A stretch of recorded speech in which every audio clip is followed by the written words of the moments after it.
My people of this country and we're under attack. They banning us, they cancel us for speaking the facts. If you man enough, come stand with us, take USA back. And every time we pull up, all you're gonna see is American flags. American flags. American flags.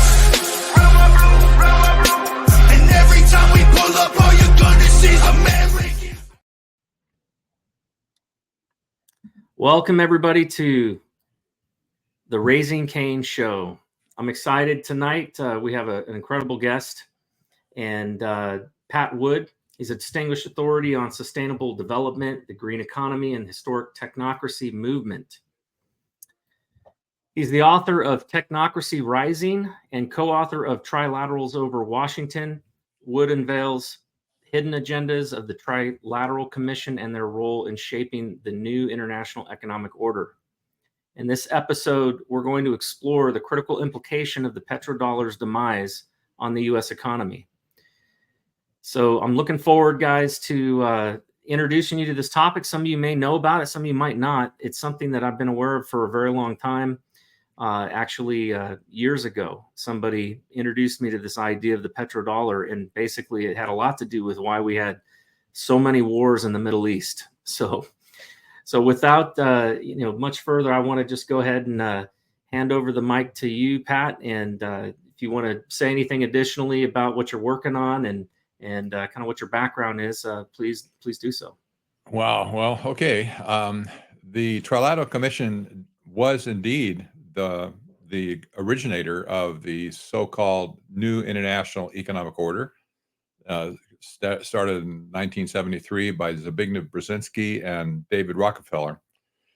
These were in my opinion, the rats that got us to where we are today. Unfortunately, or fortunately, both Brzezinski and Rockefeller died recently. So they're not here to enjoy the fruit of their labor, but the rest of us are eating sawdust and coal now, lumps of coal, right? Mm-hmm. But I've studied finance all these years because my background first was in finance and economics. That's why I was interested in this whole business in the first place back in the 1970s. So I have an interesting perspective, perhaps. It doesn't really show in my resume per se, but the blurb that everybody reads about my involvement with sustainable development, stuff like that, technocracy.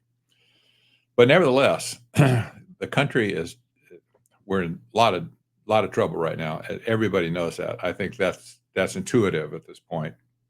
If anybody doesn't feel like there's something really rotten going on, they just not paying attention. So, just to kick the conversation off, I suppose we're going to talk about the petrodollar. We're going to talk about what the history of that is. That's a great place to start. Yeah, and why is going to lead eventually to the establishment of CBCDs. That's the central bank digital currency scheme that's coming soon. Not today, but soon. So anyway, I'll leave it at that for now.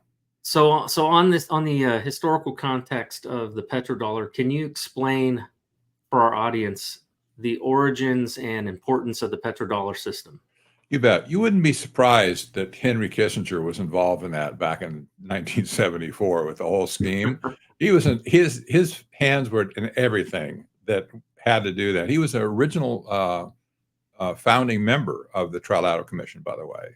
That's no surprise probably, but he was one of those global elitists at that time that just was everywhere, as was Brzezinski and Rockefeller himself.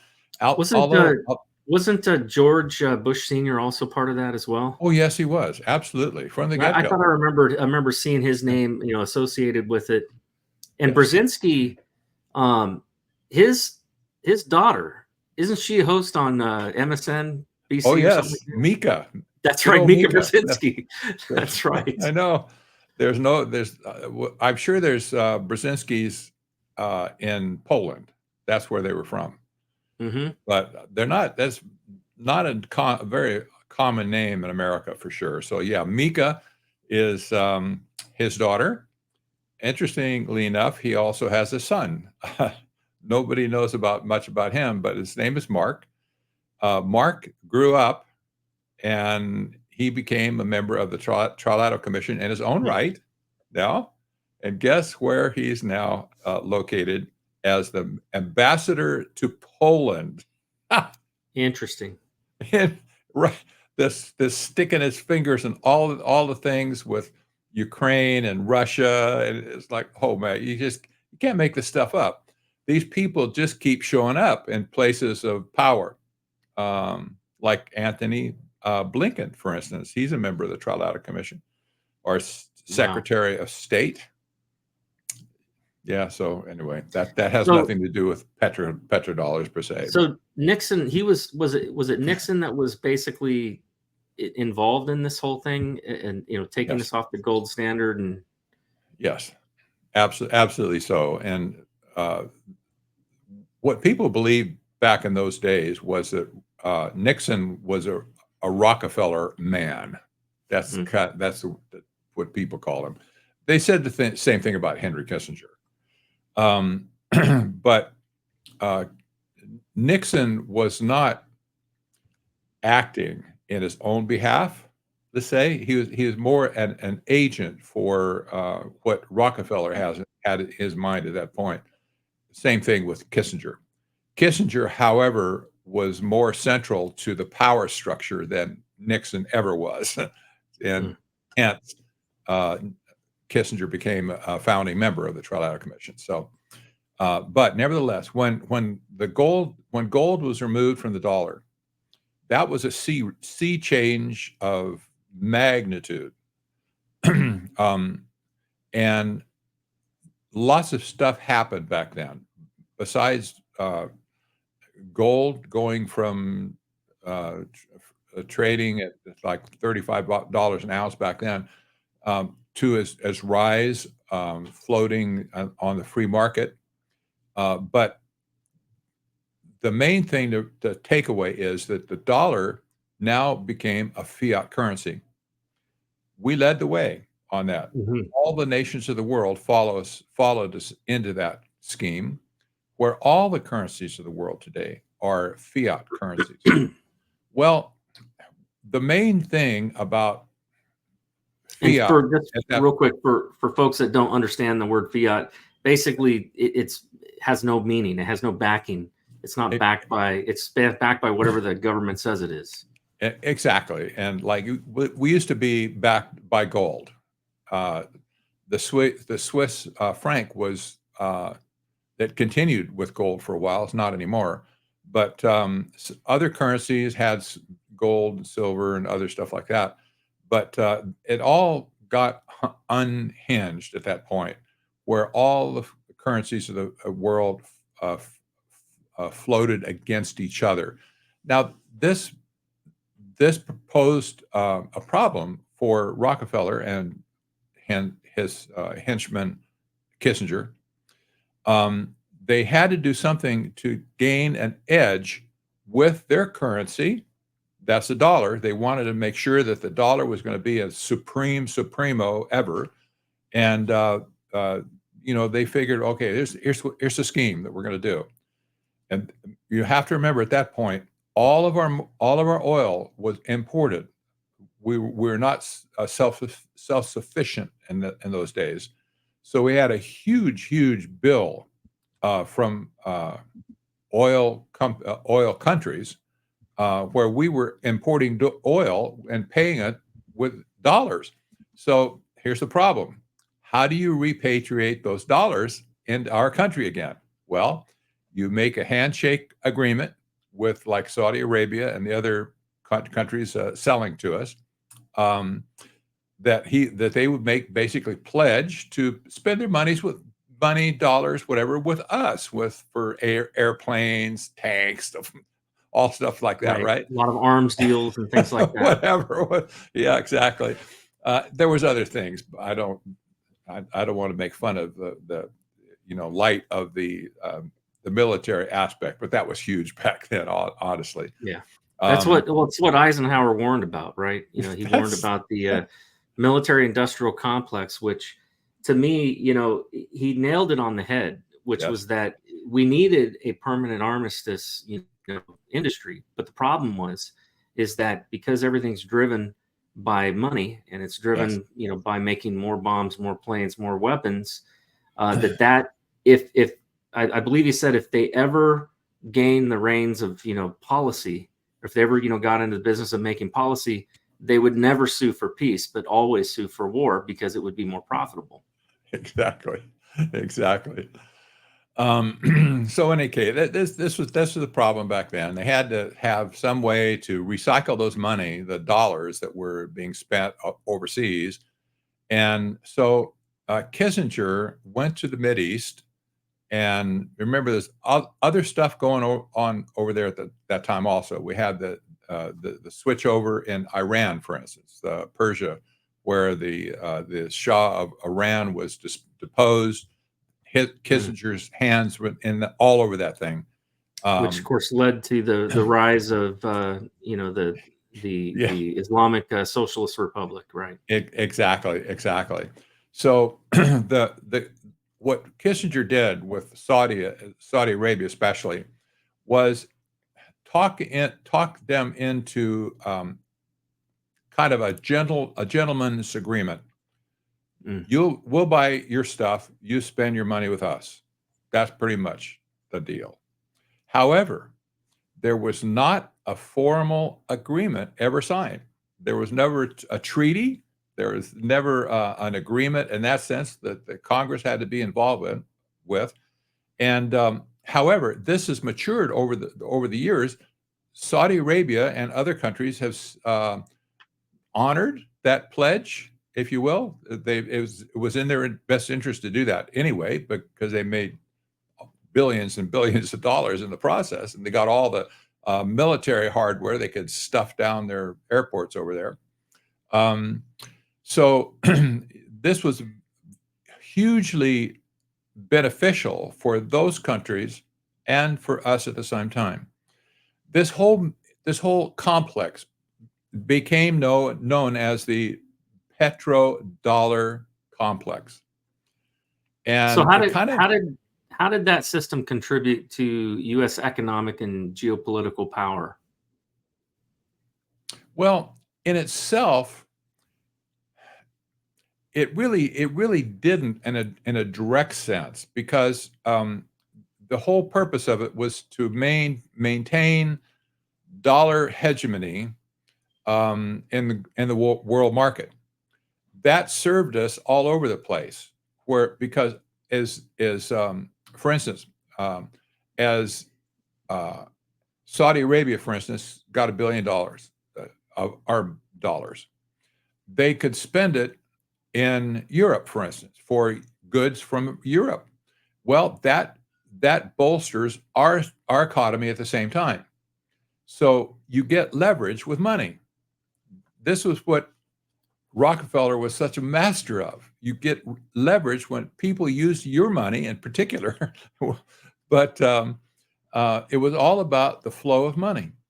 So anywhere that we have banks, for instance, like Citibank, Bank of America, the big ones, J.P. Morgan, Chase, when you have these companies, banks, issuing loans in dollars, which was the preferred currency at that time, well, all those loans that made in interest for those banks, they had to be eventually repaid to the originating bank. So if somebody, say Germany, came and borrowed say $1 billion from Citicorp, or anybody else would write it for them, if they took that money and they converted it into another currency, say the franc or the German mark or whatever, well, eventually when that debt came due, they have to switch back into dollars again to pay out the bank, because the bank, if they issue the loan in the first place in dollars, it has to be repaid in dollars. I hope you're following with me here. Mhm. But here's what happens. If they lose their shirt, whatever they invested in, it doesn't matter. The banks want that original money back in their pocket in dollars.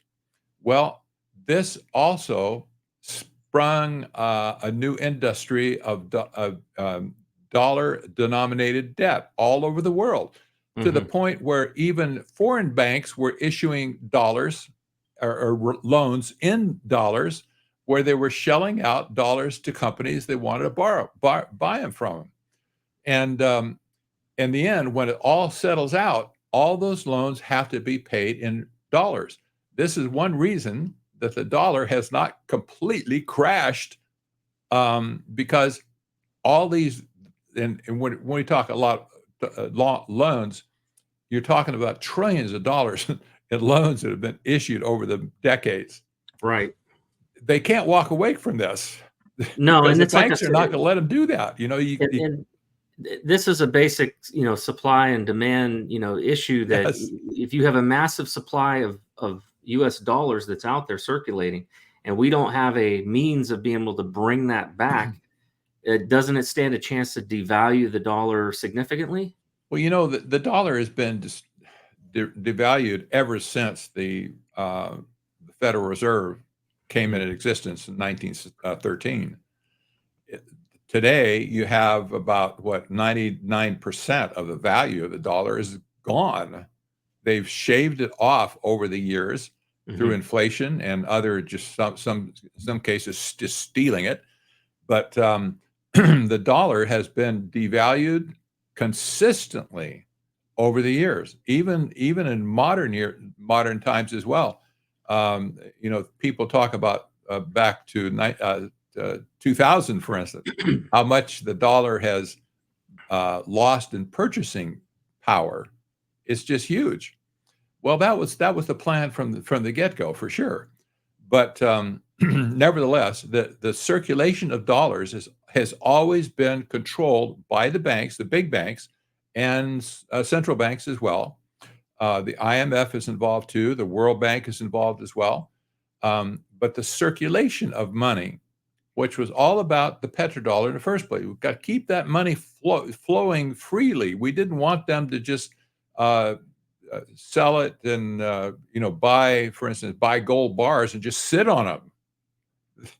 No, we want you to circulate that money, to give it to somebody else, buy something and get the gold, the economy moving. So there was an article that you sent me called the Truth About What's Happening to the Petrodollar, and the article clarifies that while the petrodollar system's in trouble, that it's not dead, but most global oil transactions are still conducted in US dollars, but this could change as countries like those in the BRICS bloc seek alternatives. And this is what's weird, right? So in this article, it seems to indicate that there's a lot of misleading information, exaggerated claims, and things like that. On the other hand, I've seen another article by, I think it was a American Federalist, and their summary, the summary of their article, the article is the end of the petrodollar is the end of America's global dominance. And in their article, they get into basically the rise of alternative currencies like the Chinese yuan and the impact of U.S. energy policies and a whole lot of things with the Biden administration, being involved in this. So I guess, my question to you is, what are the actual indicators of the petrodollar being in trouble rather than dead? Or is it dead? Or is it going to be dead? I mean, where are we going from there? Boy, that's a good question. It's going to, at some point, it's going to be deader than a doornail. That's not because the petrodollar disappears, but because all currencies are slated to disappear at some point. And this is what Rockefeller saw back in 1973. For fiat money to exist, it eventually collapses, it has to be It's like a Ponzi scheme. Exactly. It's a mathematical certainty that the system will blow up at some point in the future. He knew that. That's why they made all the arrangements to try and accumulate assets and like land, mines, oil, etc., to themselves, so that they can control those resources. And at that point, it doesn't matter what you give people, but it could be buffalo chips. It doesn't matter. If people, you got it, they want it, well, then you're going to charge them a lot, their firstborn for it. So the scheme, I remember, and recently, I think it was last year, there was a lady, her name was Pippa Malmgren. She was from the city of London, a financial expert. I think a wealth manager was her position or whatever, but she was a bigwig for sure. And her dad, she said, was active with Nixon back in that day to decouple the dollar from the gold. Nevertheless, she looks like maybe she's 60 years old now. But what Malmgren said, stunningly, she might have got it spanked for it, for letting the cat out of the bag. But she said all of the paper currencies are slated to be destroyed at some point. It says it's all going to blockchain eventually. And she just blurted this out. I was stunned when somebody sent me the clip. Whoa, she just really, let it out there. I've been saying this for a long time because I've studied the nature of money, and theoretically, the dollar can't go out of existence, and everything else stays in place. That's not going to happen. If the dollar goes kaboom, all the currencies of the world are going to go kaboom with it. Right. That's a problem now. This is not just about this currency, that currency, whatever you got in your pocket sort of thing. This is going to blow up the entire financial system if this happens. This American Federalist article, I learned a term that I think I'd heard it before, but it just never stuck with me. But I caught on to it because one of the things that I noticed is the media is not talking about this. Like they are dead silent about this. And what my understanding is that Saudi Arabia basically did not. This is the first time they've ever not renewed, this agreement to do this. And I guess part of the reason there's no, there's no talk in the markets is because the stock market's still doing fairly well. It's growing and all that, but despite a weak economy, the term though is called TINA. There is no alternative. So in other words, investors are basically putting their money in stocks because they got no other place to put it. But eventually it's all going to come down to collapsing, especially with anything where we are tied to my understanding is anything that we're tied to that's outside of the United States, which is a lot. We import a lot of stuff. So this trade deficit is going to have just a massive impact. Absolutely. You're absolutely right. And by the way, the trade deficit, this is something nobody really understands. Financial writers don't understand what happens when they say, well, we have a $50 billion trade deficit this year. That means that people bought more from us than we bought from them. So every time you have a dollar going out in a deficit situation, that's money that's wealth that has been milked off of us, and it goes somewhere else in the world. Well, I'll give you an example of something that was kind of interesting, of where there's just a massive disparity in terms of the whole green energy thing. We got all this push for green energy here in the United States, and of course most of it we're importing from China, right? A lot of these solar panels, the windmill technology, which is nothing green about it, all of that. But what's even the cobalt used for the batteries and lithium. What amazes me though is I have a 9-acre property and it's cut in half by CSX Railroad. And yesterday I was sitting there counting the car loads full of coal. I counted 156 carloads of coal. Yes. And they're leaving our country. These are heading down to a port somewhere where they're getting shipped overseas to places like China, Brazil, India, all the BRIC nations. Yes. So meanwhile, we're shutting down our energy production and we're moving to make ourselves more dependent on other countries for energy, but we're sending coal to all around the world where, they can, to the BRIC nations in particular are the biggest buyers of it. And so that's another question I have for you is how are the BRIC nations influencing the potential decline of the petrodollar? Well, that's a good question too. The BRICS nations are ganging up on the dollar right now. They've figured out that there's currencies that they could trade in, not the dollar, and they're increasingly using other currencies to buy and sell. In fact, there's never been a treaty in place that said a country has to buy from us in US dollars or anybody else for that matter.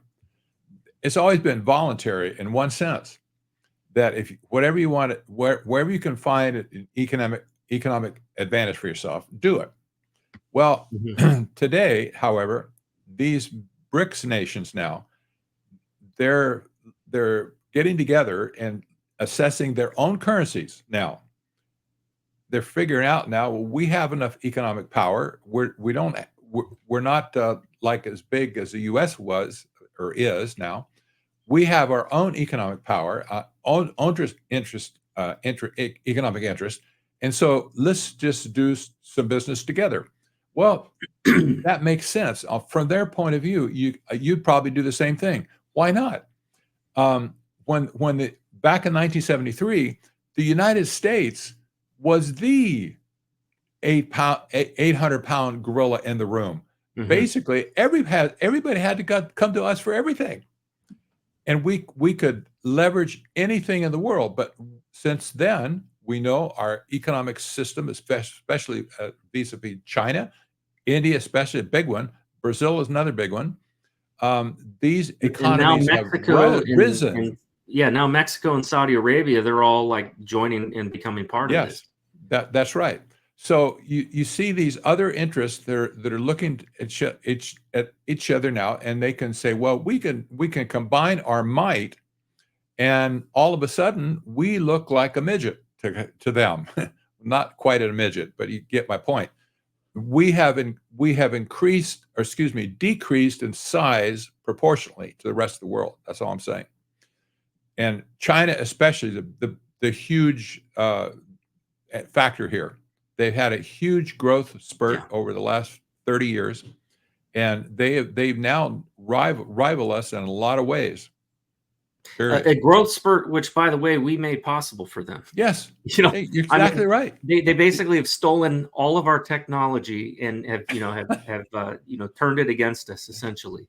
And then we wonder when we see the Biden administration, or you see the Biden family having made billions of dollars in these back alley deals with China.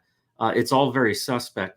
We've got to cut to a break and to give our sponsors a word, and we will be right back with a lot more great discussion on this topic. Military use when they need unlimited power during critical missions. Civilians like you can now get their hands on the exact same technology within 24 hours for pennies on the dollar. Folks, as a former infantry soldier, I can tell you this is the best and cheapest way to get reliable, unlimited energy. And no, I'm not talking about regular generators or the expensive solar panels. You don't have to be an electrician to do it. There's no maintenance needed. It doesn't take up a lot of space. And the best part, You won't need to rely on the power grid anymore. Click below now and hit play. All right, so next up we have Julius here, and he's from his company Eco Inventions. That's correct. And he has the Eco Washer. Now, I see it says never buy laundry detergent again. Right. I think the laundry detergent people are going to be after this. Yeah, they're probably not going to like you. What can my Eco Washer special edition model do? Everything. We eliminate all the toxic poisons in your home. No more detergent, no more fabric softeners, no more hot water. Sound too good to be true? It's not. Where did this technology come from? This technology literally came from the hospital industry. There's a super expensive commercial Oculus ozone laundry system used in hospitals worldwide. How did we create the Eco Washer SE? We simply miniaturized it using the advent of micro technology. These are like a solid state computer. No filters, no fillers, no ingredients, nothing. It runs the water through and transforms the water into an unlimited supply of nature's pure detergent and nature's pure cleaning supplies that will mop your floors, wash your carpet, take pesticide off of your fruits, veggies, fish, meats, and it'll make everything last much longer when you put it in the refrigerator. Hey, stop supporting these corporate chemical villains and step up and get your Eco Washer SE today.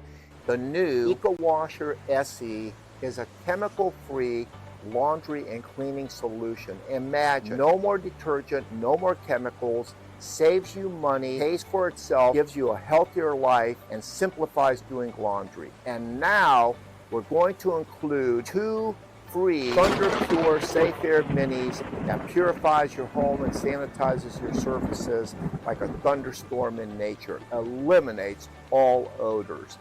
Plus, you're receiving $100 off by using code podcast on the new Eco Washer SE. Let me remind you, 2 free Thunder Pure Safe Air Minis plus $100 off during this podcast. Podcast is your coupon code at Born in the coastal plains of South Texas, Smoking Gun Coffee is founded by combat veterans that know exactly what a cup of coffee needs to taste like. Run by father and son, each coffee bean is perfected, roasted at 500 degrees, and cooled with a Gulf Coast breeze. Smoking Gun Coffee hand makes and bags each ounce of coffee for maximum customer satisfaction. With every purchase, 10% goes back to organizations that help veterans and local communities. That's Texas made, one bag at a time. To find out more, go to www.smokingguncoffee.com.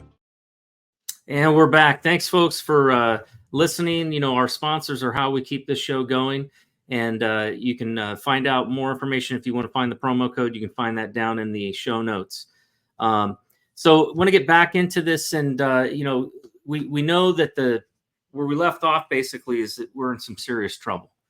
Things are going to go downhill, and you know exactly when that happens. I don't think anybody knows, you know, the exact date of when it's all going to come unraveling, but it will. So my question to you is, I guess, what's the future of the global economic order? You know, what are the potential replacements for the petrodollar that you see, that you can foresee, and how might the transition to other currencies affect global economic stability and power dynamics? Okay, here we go. Big question for sure. We need to remember that all of these currencies currently are floating against each other. There's no set peg virtually anywhere in the world today. So in this free floating system, psychology shifts back and forth. Events happen where it favors one currency to another. You know, next the yuan might get hit. Next, it doesn't get hit. Now we get hit.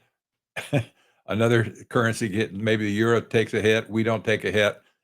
They float against each other. This is going to continue. It has to be. This has been the way it has been since 1972, at least. So when we look at what the BRICS Union is doing now, ganging up, trying to form some kind of a float mechanism to make their currencies more useful than ours. This is what that's all about. But all of these plans, I have to stress this, all of these plans that people have to shore up their currency, their assets, whatever, is all going to fail at some point, because no fiat currency will exist at that point. And here's the problem. What are they going to replace it with? What's going to take the place? Well, this is where we see these central bank digital currencies coming into play, all based on blockchain, for one, all able to track every transaction in the world. Mm-hmm. And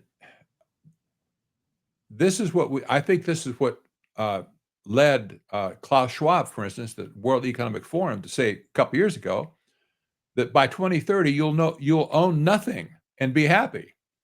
That's a ludicrous statement at the time, but as you get closer to 2030, he might be thinking, yeah, that could happen. And let me tell you how it could happen, because all of our system today is based on debt, right? Mm-hmm. We are a debt. Forget the petro just for now. Everything we have in the world now is based on debt. The dollar itself, the paper dollar, is a debt instrument. When you borrow money for your house, your car, stuff like that, that's debt. Companies borrow money for whatever, and it creates debt. And all that interest has to be paid back to somebody for the use of the money. It all goes back to the banks. The banks are the only people that really make any money in the system are the banks, the super banks, especially. Well, we're seeing right now, like in the housing market, you've got big investment firms like BlackRock buying up whole neighborhoods and then renting them back, renting back Yes. the houses to the Yes. people. So they don't. I mean, I look at like real estate, for example, has been probably the best source of economic growth for the the individual, right? Yes. Everybody can generally, as long as your credit's halfway decent, you can buy a home. And the advantage is, of course, is you're getting that equity, instead of the bank getting it. When you're Yes. renting, you're basically, my father always taught me, when you're renting, you're basically pissing your money away. And so is that the end game for these guys? They're going to own everything and we're going to own nothing. That seems to be the idea that they're giving us with statements like what Klaus Schwab says. And look at it this way: we're moving towards a pay-per-view world, so to speak, where everything's going to be rented. Yeah. Your house is going to be rented. Whatever you have, a car can be rented, of course. Where you don't have anything to call your own, per se, and even down to mundane things like the clothes that you have. That all these things could be rented from somebody.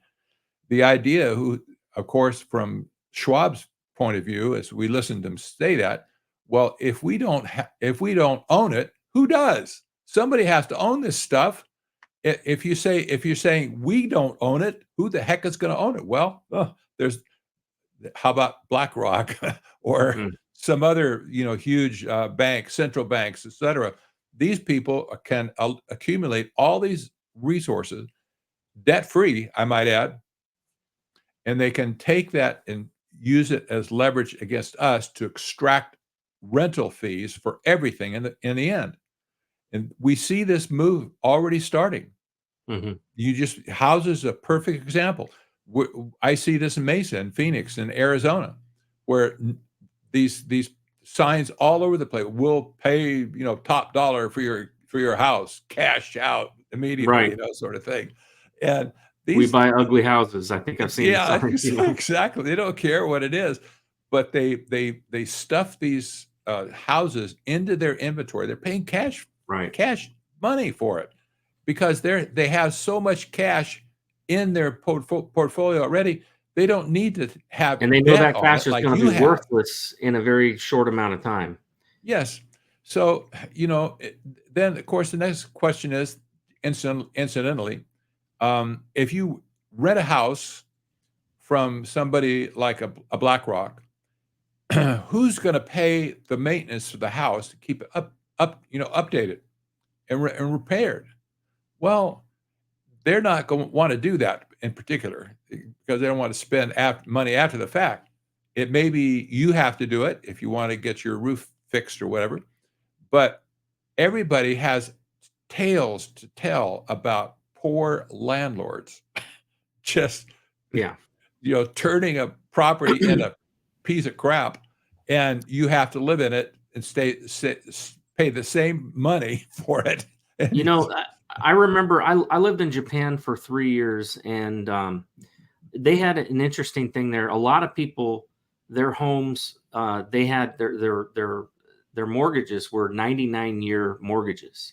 Yes. It was no longer a 20-year mortgage or 30-year mortgage, and they have a unique situation in there that like 15% of Japan is like arable, where they can actually build on. So they have a lot of people in a very small area that they can actually build. But I remember Alan Greenspan, when he was leaving, he gave a speech, and he was talking about that he foresaw, and this was before I think the collapse, but he foresaw that they would have to come up with interesting instruments for people to be able to afford to buy a home. If property values kept continued to rise the way they were going, they were going to have to go to like 90-year leases like other countries do. So I think that will probably happen. I would say that it seems to me, at least, it makes sense that the best thing that we can do as citizens is to try to own real assets, and not keep a lot of money in US dollars, but try to keep, if you're, most of us are just living paycheck to paycheck though. So what are the kinds of things that people can do, to prepare themselves for this? I mean, obviously I look at like anything that's imported, forget about it. That's going to be extremely expensive. Things that you can, things that are made here, maybe won't be as affected, as bad, unless we're making it here really cheap and we're exporting it all because the US dollar is so low now. See, this is what I'm afraid of, like energy. Why are we sending all of our coal overseas? Because the dollar's losing its value, and they can buy it, for pennies on the dollar. So that's my concern, is that whatever we do produce, we're going to be forced to sell it, overseas, to the big corporations. That's what they're going to do, because obviously it's about the bottom line for them. They got to make money, and they're going to, we're going to end up with basically a false scarcity of things. Yes, we have not. I don't think we've had a budget surplus in this country for decades. No. And it's getting worse all the time. I remember the shock, even like in 1995, a $20 billion surplus in 1 month, or excuse me, a deficit in 1 month. Yeah, just shocking. Now we'd be happy to have that. Today we're, they're upwards of $100 million, or excuse me, $100 billion in trade deficit. That's over $1 trillion of our wealth getting shipped overseas. Yeah, this is our wealth. We can't afford to do that. There was never a mandate that our wealth, in other words, the stuff that comes out of our land and made in our country, there was never a mandate to share our wealth with the rest of the world. Yeah. rather than consuming it ourselves, spending it on our own infrastructure to make our country great. This has been the plan, apparently, of this new international economic order. They just screwed us blind, and Now, it's continued to this day. do you see a tie in all of this economic stuff that's going on with, like, for the life of me, I cannot figure out why the hell we keep pouring good money after bad in regards to the Ukraine. Look, I have nothing but compassion for the people of the Ukraine and what they're dealing with, but we're borrowing money basically to give to another country. And, I think Russia just tried to have a peace negotiation, and, and Zelensky turned it down. So there doesn't seem to be any interest in NATO to sue for peace. It seems like, they're trying to drive us into a World War III type of scenario. Exactly. And I'm concerned about that as well. Does that have anything to do with what's going on, with this petrodollar shift, or the global shift of our economies? And, what are your thoughts on that? It really could. Anywhere there's war, it provides a smokescreen for everything else that's going on in the world right now. We see, like, what's happening in Ukraine. We see the same thing happen in Israel, for instance. When bullets are flying, everybody's concerned about people dying, and they should be, I suppose. But that's not. I don't think that's the big story here, honestly. The fact that, and by the way, I have to document the fact that there was no treaty per se that expired on the petrodollar. It's been unraveling incrementally for several years, and it's going to continue to unravel incrementally in the future, maybe faster in the future. But the big thing today is the power that the central banks are accumulating to themselves, with all this talk about digital IDs for every person on the planet, for this concept of digital currencies, which will, by the way, put all the banks out of business, because they want to. The intent of the central bank's digital currencies is to create consumer accounts where you can put your money into the central bank directly. You're not ever going to put it in a bank again. So the commercial banks are going to be completely wiped out when the central banks get this power. They're putting everything that they can into it right now in research, and it's not here yet, but it's very close. Maybe by 2030, they'll have it all together where it will operate just like they want it to. But if that day ever comes, the world is going to be put into a scientific dictatorship where everything is surveilled, everything is going to be monitored and controlled. Feels like we're already there. Well, I mean, we can see that. We can see the building blocks. Yeah, we're not. Yeah. They're not all together, but we see what they're doing, and we might have time politically to stop it if anybody would care to do that. But there was a bill that was passed in West Virginia that by our state legislature that basically it made it illegal for credit card companies to to mark that somebody was buying ammo or gun purchases, because they were doing that. And so to me, the only salvation I guess I could see for our republic is if the states start taking back their rights. Yes. Start taking back those the rights that are not enumerated to the federal government. They start basically going after the federal government and telling the federal government, what, screw you, we're not going to abide by whatever you're going to do. We've got to do some things to empower the states so that we have that state sovereignty again. Exactly. Because that's my biggest concern. And I've thought about this. I was running for Congress, and one of the things on my platform was I saw the need for a state trust bank so that when the inevitable CBDC comes into play, you could take whatever you're paid in, if you're paid in CBDC, and go and exchange it for gold and silver. Because within the Constitution, it actually states that it says that the states have the right to mint gold and silver coinage, and to be used as legal tender. And that's the key.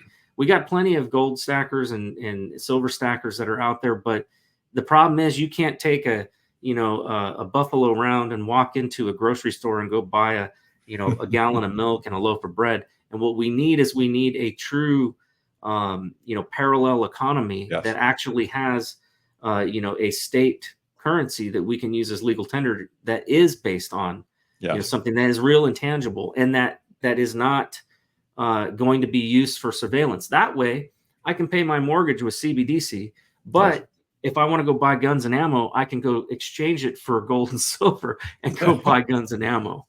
That's the only salvation that I can see in this whole thing. And there are some states have been waking up to this. Arizona, for instance, have passed legislation recently, not this year, but in past, making it illegal for us to issue a currency here based on silver or gold. Yeah. Not Texas, every state, Tennessee, Montana, and Nevada are all issuing, they've got these gold backs and stuff that they're doing. So, but we need silver denominations too, because you need the smaller denominations. So we also have some states that are waking up to what the central bank system is up to with all the shenanigans they're going to be putting in with these CBCDs. And there's legislation working through to outlaw that in a state. Could a state do that? I think they could. So, there's glimmer of hope. But on a national basis, probably the people that are in Washington right now have no clue what's coming at them right now.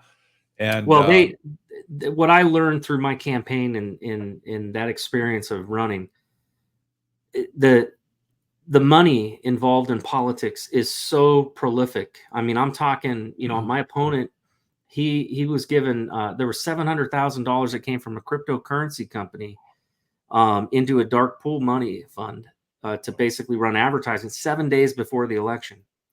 Now, nobody knows where that money came from. Could have come from another country. Doesn't matter. It's all perfectly legal. And the fact is that these guys that are down there in Washington, it takes millions of dollars to get elected now. So they're beholden. Unfortunately, they're beholden. And so why would they go and do anything that is going to, go against, what the wishes are of, BlackRock, State Street, and, Vanguard, and any of these other, big investment firms? Because at the end of the day, they know to get elected, they're going to need massive amounts of capital. That's right. So I really think that the salvation, of our republic is going to come from the states. That's the only place that I can see it. Yes, I would say that, and local communities. There's lots of low-hanging fruit in your cities and your counties that could be harvested, if you will. And every citizen, we have to live somewhere with people around, by and large, unless you live in the middle of a 1,000-acre ranch or something out of the country. But we're social beings, and we can get together with people in our city, in our neighborhoods, and our city council people, all the boards and stuff that regulates stuff in the city. You can be a part of the system. You can be a part of the system to where you can make a difference, substantial difference in what happens in the future in your own city. I've been saying this for years now, that the ultimate firewall that you can put around yourself is in your community.